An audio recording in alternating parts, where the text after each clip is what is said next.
Selamat malam para pendengar setia di seluruh Indonesia di Dongeng Aki Rukmah. Selamat mendengarkan dan tetap merdeka. Assalamualaikum warahmatullahi wabarakatuh. Bismillahirrahmanirrahim.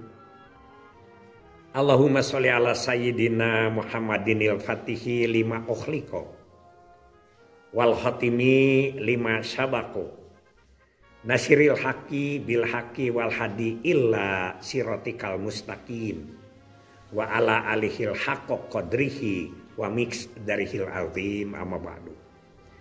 Bapak Ibu dan kawan-kawan sekalian, obrolan kita masih hangat sekitar Kementerian Kependudukan dan Pembangunan Keluarga _ Badan Kependudukan Keluarga Berencana Nasional. Luar biasa. Nah, ribut ini. Ada orang-orang yang baru masuk menjadi Menteri Kependudukan. Padahal kita sudah tempo hari sudah pernah. Tapi mungkin yang tempo hari dengan yang sekarang berbeda. Begitu ya. Apa saja Ki yang harus dikerjakan dalam Menteri Negara Kependudukan ini atau Menteri Kependudukan ini? Ya, Aki mah jadul lah tuh, pastinya nanya jangan ke Aki. Tapi kalau kita melihat ya di Undang-Undang Nomor 1092 dan Undang-Undang 52 2009 ini ada apa? Guidance, ada bimbingan, ada arahan di situ. Yang pertama tentu saja adalah kita harus bergembira karena kita punya legalisasi kependudukan. Jadi yang selama ini sebagai badan kependudukan tapi tidak punya gigi kependudukan sekarang adalah menteri dong tingkatannya. Ini yang perlu kita syukuri, alhamdulillah, sekaligus innalillahi. Ya, kata apa sahabat-sahabat Rasul, bila kita dijadikan pimpinan atau diberi kesempatan yang lebih besar itu adalah innalillahi. Ya. Karena kita harus mempertanggungjawabkan amanat ini dunia akhirat. Kita kerjakan dengan baik. Yang pertama apa? Desain kependudukan. Jelaskan kembali kepada rakyat. Kita harus punya arahnya yang jelas. Kita desain kependudukan sekarang sudah agak luntur ke bawah. Kita punya PTP, kita punya PTS, kita punya bonus demografi. Itu semua tidak diakui. Atau bukan tidak diakui. Orang kalau kita ngomong dianggap angin lalu. Sekarang kita ngomong dipercaya, kita kementerian loh. Itu hebatnya. Tapi Aki mohon ini langkahnya langkah benar. Jadi kata CEK itu kan kita akan merubah saja bonus demografi dari usia 1564 yang produktif itu menjadi 1565 ke atas atau 70 ke atas. Ini adalah usaha yang luar biasa. Ya. Jadi kalau ada yang ngomong demografi kita jelaskan. Tapi jangan lupa kitanya sendiri yang harus pinter dulu itu. Jadi kita sekarang lihat dulu lah yang pertama organisasinya betulkan dulu. Pasti ada perubahan-perubahan.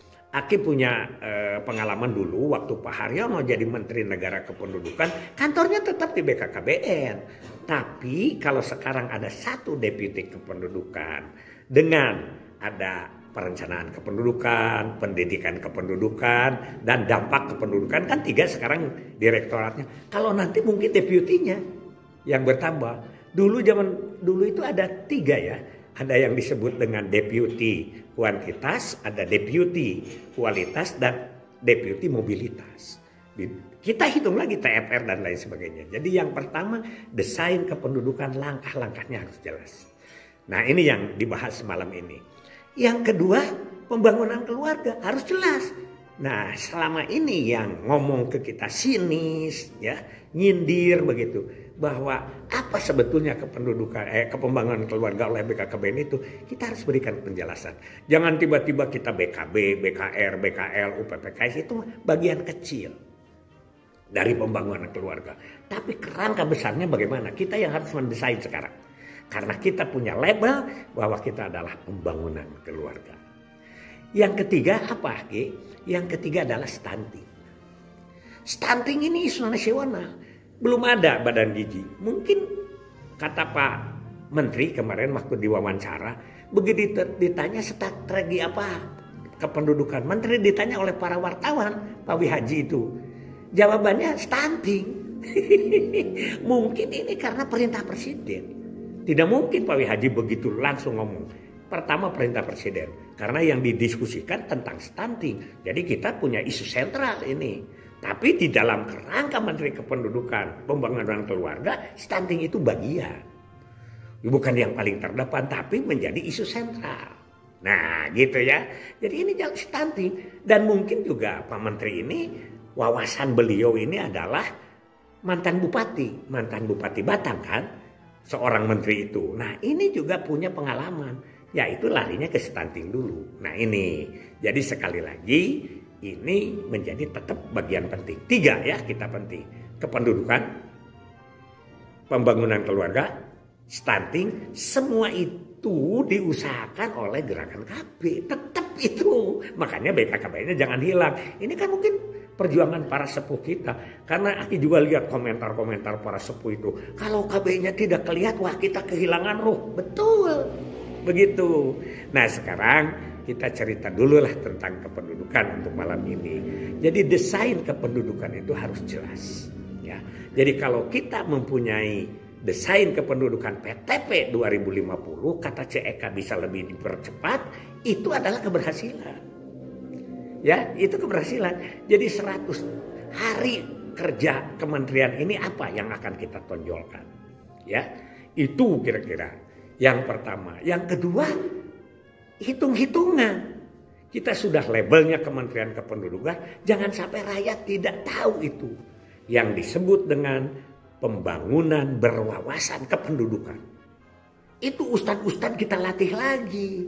Jadi pembangunan itu kan bagaimana penduduknya. RW yang penduduknya 500 orang dengan RW yang hanya 30 orang atau 50 orang di luar Jawa, pasti adalah strategi kependudukannya berbeda. Itu ya. Jadi grand design kependudukan juga begitu. Tingkat nasional. PTP di Indonesia tahun 50. Tapi di Kabupaten Cianjur tahun 40. Yang biasanya tidak boleh lebih ngulur. Tapi kalau lebih cepat itu hebat. Itu ya. Jadi hitung-hitungan. Hafalkan. Jangan sampai salah lagi itu. Ya. Karena penting. Sekarang ini dasar-dasar kependudukan tentu saja kita harus dilatih dulu. Mungkin nanti latihan-latihan statistik dan lain sebagainya. Ya. Karena beda. Kalau statistik itu hitungan-hitungan global. Tapi kita itu adalah hitungan-hitungan operasional. Itu di situ. Ya. Jadi TFR jangan diramaikan di kecamatan dan desa. Kenapa? Karena TFR itu susah diprediksi dalam waktu singkat. Tapi kalau CBR, kelahiran kasar, itu dapat dilihat oleh kasat mata. Berapa orang yang lahir ya minggu ini di RW ini atau di desa ini bisa dihitung. Dan kalau dihitung itu rinci bisa dihitung tahunan. Itu kan perhitungan demografinya di tahunan. Ini kesempatan besar buat kita. Jadi kita harus tahu. IMR, angka kematian bayi, itu dihitung. Berapa orang itu balita yang meninggal, beritanya juga nyebar lah. Itu mah bisa didengar, bisa dilihat. Ya. Jadi kependudukan itu harus kita ramaikan kembali. Kemudian yang berikutnya adalah pengertian apa itu kependudukan. Kependudukan itu apa? Kependudukan adalah hal ihwal mengenai kuantitas, kualitas, penyebaran, persebaran, ipoleksos, budhantanas tentang penduduk itu. Ini harus dijelaskan kembali. Jadi kependudukan itu bukan hanya hitungan penduduk, air, listrik, jalan, mobil, ya dan lain sebagainya. Itu adalah masalah kependudukan. Ini yang buat kita sekarang harus pencitraan kembalilah menurut Akimah. Bejakeun, ya. Sampai ada orang yang mengatakan apa urusan negara kepada kita. Jadi tidak tahu bahwa mereka dibuatkan sekolah untuk itu kembali kita sebarkan kembali. Jadi dari segi kependudukan digelar semakin gebiar, ke bawah makin mengakar, keluar makin menyebar, di mana-mana semakin berkibar. penduduk tak terkendali, sampah berserakan di kali-kali, terjadi banjir berulang kali, semoga tidak terjadi di NKRI. Itu kembangkan kembali, itu tulis kembali di mana, di spanduk, di billboard dan di patung di mana-mana. Sehingga orang-orang sadar terhadap masalah-masalah kependudukan. Pembangunan berwawasan kependudukan dan pembangunan berkelanjutan. Itu coba kita. Mungkin ada konsep-konsep baru dari Pak Menteri atau dari BKKBN, itu Aki yang mungkin belum tahu ya apa arahnya kemana. Tapi kalau kita mau cerita tentang itu saja sebagai dasar, kita itu sekarang sudah rada sedikit ketinggalan. Kan kita juga ada aturan-aturan. Ya, kalau desa itu sudah lebih dari sekian ribu penduduknya, itu harus dipecah. Itu berarti apa itu? Adalah pembangunan berwawasan kependudukan. Banyak hal yang harus kita seriakan. Kita harus cerita lagi ya. Jadi kalau penduduk segini, berapa sekolah yang harus dibangun? Itu disebut dengan analisa dampak kependudukan. Pak Miftah ini jagonya di Subang ya. Dari CBR, TFR, lalu dihitung dan lain sebagainya. Sehingga menjadikan suatu perencanaan pembangunan yang luar biasa. Itu saja dulu dari Aki ya. Insya Allah kita berbicara beberapa malam ini. Ini sekedar obrolan kita. Obrolan kita terutama obrolan kecamatan ke bawah. Aki bukan desainer tingkat provinsi, tingkat nasional, bukan. Kita lihat kenyataan. Karena itu sekarang makin lemah. Banyak PLKB kita, kader kita tidak tahu CBR. Banyak yang tidak tahu apa itu kependudukan, ya. Padahal pekerjaannya sudah diceritakan, tapi sekarang wawasannya kita tambah lagi. Dan komitmennya harus lebih kuat lagi. Di mana langkah keempat dan kelima, kesepakatan dan penegasan kesepakatan itu yang harus menjadi prioritas di dalam kependudukan. Hasbunallahu wa ni'mal wakil, ni'mal maula wa ni'man nasir. Wassalamualaikum warahmatullahi wabarakatuh.